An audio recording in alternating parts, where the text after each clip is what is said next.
तो द्विघात समीकरण का हिस्टोरिकल डेवलपमेंट जो है, ऐतिहासिक रूप से किस तरह से उसमें कौन कौन से परिवर्तन हुए, किन किन सिविलाइजेशंस ने, सभ्यताओं ने उसमें काम किया, जब हम लोग बेबीलोनियन वगैरह की बात की थी, उसके बाद अब हम लोग आज जिस तरह से पढ़ते हैं उसको देखते हैं। तो देखिए, बहुत छोटा सा चैप्टर है, ठीक है, और हम लोग ऑलरेडी जो बहुपद है उसको पढ़ चुके हैं। तो बहुपद में ही जब घात 2 होती है तो इस तरह के बहुपद को हम लोग क्या बोलते थे? द्विघात बहुपद। और उसी बहुपद को, तो बहुपद कैसे लिखा करते थे? y is equal to p x, ठीक है, या फिर p x is equal to क्या लिख देते थे ऐसे, a x square plus b x plus c. ये हम लोग क्या लिख देते थे? बहुपद लिख देते थे। अब इसी बहुपद को अगर हम शून्य के बराबर कर दें, किसके बराबर कर दें? अगर हम लिख दें पी एक्स बराबर शून्य, जहां पर पी एक्स ये है, तो इसका मतलब क्या हो जाएगा? A x square plus b x plus c equal to 0। और यहां पर आप एक बार ध्यान रखिए, यहां पे क्या होता था? यहां पर होता था कि a is not equal to 0, क्योंकि अगर a को ही आप शून्य कर दोगे तो फिर घात 2 रह ही नहीं जाएगी, पहला टर्म इसका शून्य हो जाएगा, है ना। और जहां पर a b c क्या होते हैं? रियल नंबर्स होते हैं। a b c ये क्या होते हैं? रियल नंबर्स होते हैं, वास्तविक संख्याएं होती हैं। तो ये हम लोगों ने जब बहुपद पढ़ा था तभी देखा था। लेकिन इसी बहुपद को अगर आप शून्य के बराबर कर दो तो क्या हो जाता है? बहुपद से क्या बन जाता है? ये होता है आपका बहुपद, और ये हो जाता है नीचे आपका क्या? समीकरण, ठीक है, ये हो जाता है समीकरण। अच्छा, तो जब आप इसको शून्य के बराबर कर देते हो तो x के किन मानों के लिए ये शून्य होगा, उसी को यहां पर हम लोग बहुपद का बोलते थे शून्यक। क्या बोलते थे? शून्यक, ठीक है। और इसी को मैंने आपको वहीं पर भी बताया था कि जब समीकरण बना देते हैं तो समीकरण के क्या हो जाते हैं? उस बहुपद के जो शून्यक हैं उससे बनने वाले समीकरण के जब आपको 0 के बराबर कर देते हो तो वो हो जाते हैं मूल, ठीक है। शून्यक को बोलते हैं जीरोस, और समीकरण के लिए मूल हो तो उसको बोलते हैं रूट्स, ठीक है। अच्छा, अब यहां पर एक और इंटरेस्टिंग बात आती है, काफी इंटरेस्टिंग बात आती है। हम लोगों ने यह भी पढ़ा था, एक फंडामेंटल थ्योरम ऑफ अलजेब्रा है, यानी कि बीजगणित की जो आधारभूत प्रमेय है वो ये बोलती है कि अगर कोई पॉलिनोमियल यानी कि बहुपद n घात का है, मान लीजिए a x की घात n धन b x की घात n माइनस 1 धन ऐसे ऐसे करके चलता चला जा रहा है, ठीक है, ये एक आपका बहुपद है। तो इसके कुल मिलाकर के कितने शून्यक होंगे?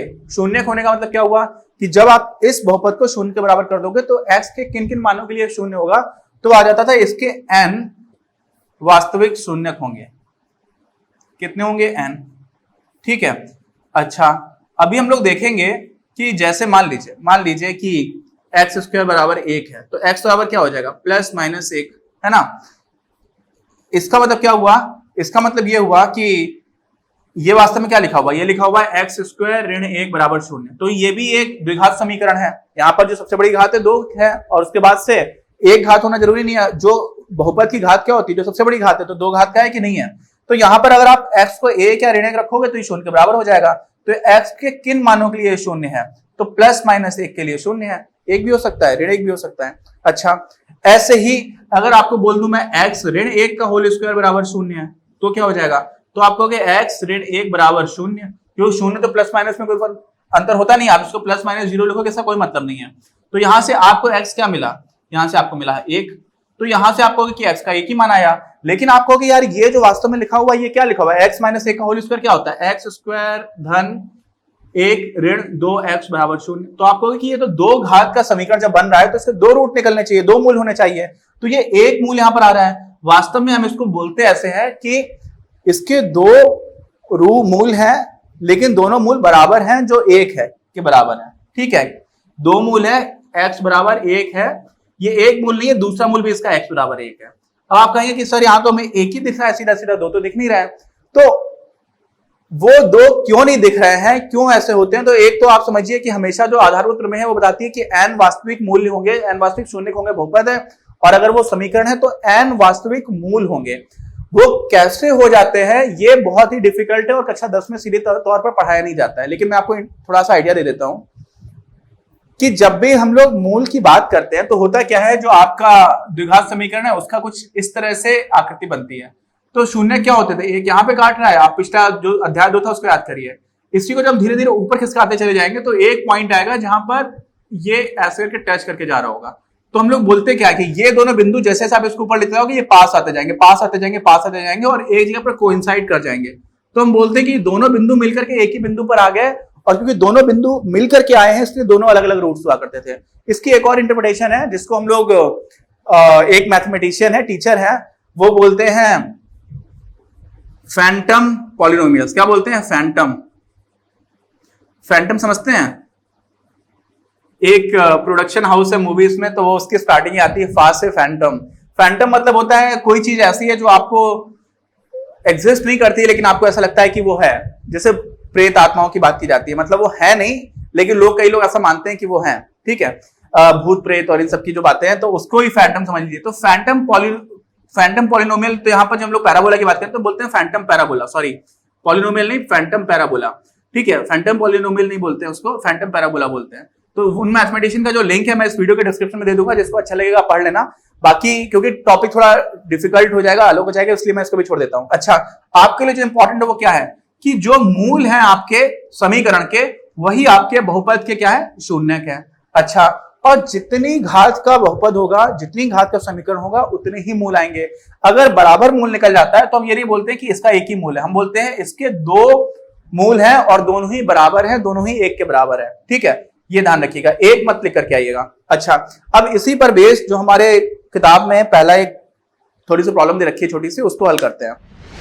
तो जो उदाहरण दे रखा है वास्तविक जीवन का वो दे रखा है कि एक आयताकार मैदान है जिसकी जो चौड़ाई है वो कुछ भी है, मान लीजिए x है, और उसकी जो लंबाई है वो उसकी चौड़ाई की 2 गुने से 1 ज्यादा है। तो लंबाई क्या हो जाएगी? 2x धन 1 हो जाएगी। अगर चौड़ाई आपने x मान ली तो लंबाई क्या हो जाएगी? 2x धन हो जाएगी। और बोला जा रहा है कि उसका जो क्षेत्रफल है वो कितना है? 300 वर्ग मीटर है, 300 मीटर स्क्वायर है। ठीक, अच्छा, और आयत की चौड़ाई होती क्या है? सॉरी, आयत का क्षेत्रफल क्या होता है?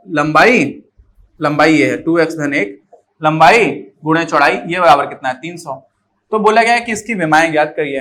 अच्छा, तो एक तो बहुत ही साधारण तरीका है जिसको हम लोग देख लेते हैं। सबसे पहले तो आप ये समझिए कि हम लोगों ने यहां पर समीकरण बनाया कैसे। हम लोगों ने मान लिया कि एक x है और जो लंबाई है वो 2x धन 1 है। क्यों? क्योंकि मैं सीधे सीधे ही अलग से कुछ और मांगने की जरूरत नहीं है। जैसे कि हम लोगों ने जब दो चर वाले समीकरण युग्म पढ़े थे तो वहां पर दोनों चीजों को अलग अलग मानना पड़ता था, उसमें हमें कुछ रिलेशन मिलता था। यहाँ पर मैं पहले से ही पता है कि चौड़ाई का 2 गुने से 1 ज्यादा है, तो आप x के टर्म्स में मान लो, एक और वेरिएबल या एक और चर लाने की कोई जरूरत है ही नहीं। अब समझो यार क्या हो गया, 2x धन 1 गुणे x बराबर कितना है? 300। क्या हो जाएगा ये? 2x की घात 2 धन x बराबर 300। इसी को आप मानक रूप में अगर लिखोगे, अब मानक रूप क्या होता है? मानक रूप ये होता है, देखिए, ax स्क्वायर धन bx धन c बराबर 0, जहां पर a जो है वो 0 के बराबर नहीं है, बाकी a b c क्या है? रियल नंबर्स हैं, वास्तविक संख्या है। ये हम लोग को पता था। इसी तरह से लिखा जाए, इसी तरह से लिखा जाए मतलब जो x स्क्वायर है उसके गुणांक के साथ उसको पहले लिखा जाए, फिर x आए, फिर कोई कांस्टेंट पद यानी कि अचर पद है वो आए, तो इसको क्या बोलते हैं? Standard form. क्या बोलते हैं? Standard form. उसी को हम लोग हिंदी में बोल देते हैं मानक रूप। क्या बोल देते हैं? मानक रूप। तो मानक रूप में लिखने से फायदे भी होते हैं, काफी आसानी हो जाती है, कैलकुलेशन मिस्टेक्स के भी चांसेस कम हो जाते हैं, और हमें दिख जाता है पहले से कि कितने घात का समीकरण है। x ऋण 300 बराबर 0। अच्छा, अब इसको कैसे हल किया जाए? तो कक्षा 9 में हम लोगों ने मिडिल टर्म को स्प्लिट करके हल करना सीखा था। क्या किया था? जो मध्यम पद होता था उसको तोड़ करके हम लोग गुणनखंड कर ले आते थे, और गुणनखंड के सहारों से ही बहुपद वाले में भी हम लोगों ने देखा था, जो दूसरा अध्याय था हमारा, कि हम लोगों ने एक बार गुणनखंड कर लिए और अगर 0 के बराबर है तो जो अलग अलग गुणनखंड है, रैखिक गुणनखंड, अगर आप उनको 0 के बराबर कर दोगे तो वहां से x का वो मान मिल जाता है जिस पर ये पूरा का पूरा 0 हो रहा होगा। तो देखो यहां पर x का कुछ ऐसा मान होगा कि आप x का मान डालोगे और ये 0 हो जाएगा। तो ऐसे सोचना बड़ा कठिन है। आप सोचोगे x का मान अगर 1 रखा तो कितना हो जाएगा? ये 1 गुणे 1 और फिर 2 से गुणा करोगे तो 2 धन 1 3, 3 में से 300 घटाओगे तो -297 आएगा, तो 1 तो हो नहीं सकता। आप ऐसे सोचना स्टार्ट करोगे तो बड़ा कठिन है, इसीलिए गुणनखंड इसको आसान बना देते हैं। अच्छा, अब मिडिल पार्ट को तोड़ा कैसे जाता है? ये कितना है? ऋण 300, ये कितना है? 2x square. तो इसका जो गुणनफल है वो कितना होना चाहिए? ऋण 600x स्क्वायर, इसके बराबर होना चाहिए। कितना होना चाहिए? ऋण 600x स्क्वायर। अच्छा, और जो उनका योग है वो धन x के बराबर होना चाहिए। यानी कि कोई ऐसा कुछ हो कि दो संख्याएं हैं जिसमें आप मतलब दो कितने x में कितने x को हम जोड़े या घटाएं कि उनका योग 1x के बराबर आ जाए और उन दोनों का गुणनफल 600x स्क्वायर के बराबर आ जाए। ठीक है, ये चीज है। तो दो जो ऐसे कुछ कुछ हमें मिलेंगे वो क्या मिल जाएंगे। तो ऐसे मुझे देखने से स्टार्ट हो जाता है, क्योंकि मुझे वर्ग याद है और मैंने आपको बोल रखा है कि 50 तक के वर्ग और 30 तक के घन, ये याद कर लोगे ना तो काफी चीजें कैलकुलेशन आसान हो जाती है आपकी। 10th क्लास तक की तो बड़े आसान से, 10th नहीं, कॉम्पिटिटिव एग्जामिनेशन होते हैं, लोग एसएससी की प्रिपरेशन करते हैं, कैट में दे रहे होते हैं एग्जामिनेशन, सारी जगह पर कैलकुलेशन बहुत आसानी से होने लग जाती है। तो मुझे यहाँ पर दिख रहा है पहले से ही कि 25 की घात 2 जो है ना वो होता है 625। अब इसमें अगर आप एक 25 कम कर दो, इसका मतलब क्या हुआ कि आप 25 में 24 से गुणा कर रहे हो, तो ये आपको 600 मिल जा रहा है। तो मुझे दिख जा रहा है कि 25 और 24 दो ऐसी संख्याएं जो एक दूसरे के एकदम अगल बगल हैं और उनका गुणनफल 612 और मैं 600 ही निकालना है। तो अगर हम इसको ऐसे लिख दें, कैसे लिख दें, 2x की घात 2 धन 25x ऋण 24x ऋण 300 बराबर 0। तो ये एकदम सही से स्प्लिट हो गया। क्यों? क्योंकि इन दोनों का गुणनफल है, देखो 25 में आप 24 से गुणा करोगे 600 आ जाएगा, और आपको ऋण चाहिए था तो एक ऋण का है तो यानी कि ऋण भी आ जाएगा और एक्स स्क्वायर भी आ जाएगा। ठीक, अब क्या हुआ, आपने यहाँ पर 2x स्क्वायर दिख रहा है, यहाँ पर 25x दिख रहा है, तो आप क्या कॉमन क्या ले सकते हो, सिर्फ x कॉमन आएगा। तो क्या बचेगा, 2x धन 25, यहां से आपने क्या किया, ऋण 24 कॉमन ले लिया, तो क्या मिला आपको, x धन 25, ये बराबर हो गया 0।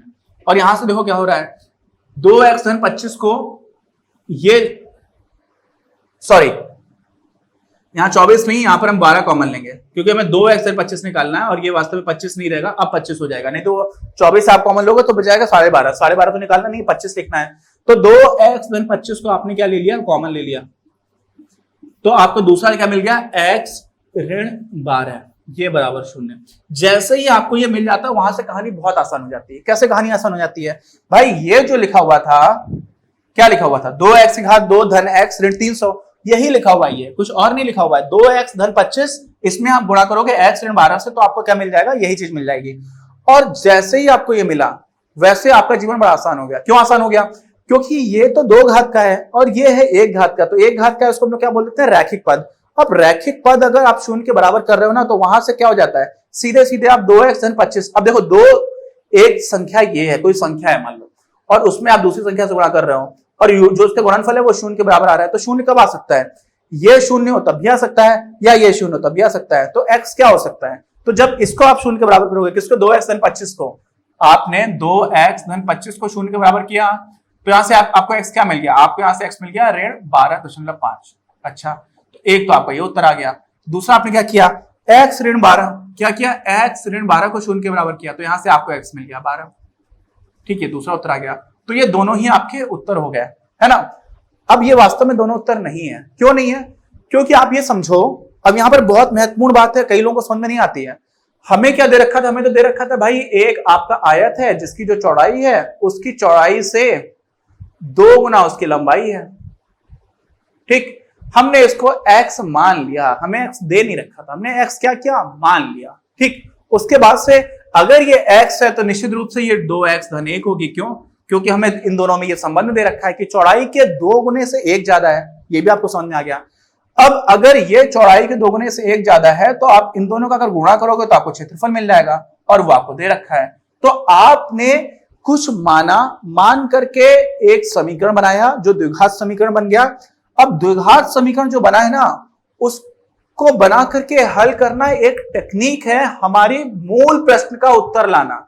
समझ रहे हो, मूल प्रश्न ये है ना, किसी ने नहीं कहा कि आप x मानो, ये तो हमने मान लिया। क्यों, क्योंकि हमें जो तरीका पता है वहां से x मान करके हल करना आसान है।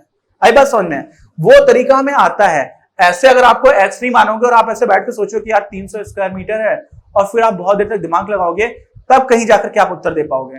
क्यों, क्योंकि बीजगणित बहुत अच्छी टेक्निक्स लेकर के आती है, ऐसे टूल्स लेकर के आती है कि आपको उत्तर आसानी से दिखना स्टार्ट हो जाता है। तो हम लोगों ने क्या किया, द्विघात समीकरण बना दिया, और जब उसको हल किया तो हमें 2 उसके रूट्स मिले, 2 मूल मिले, एक मिला ऋण 12.5 और एक मिला 12।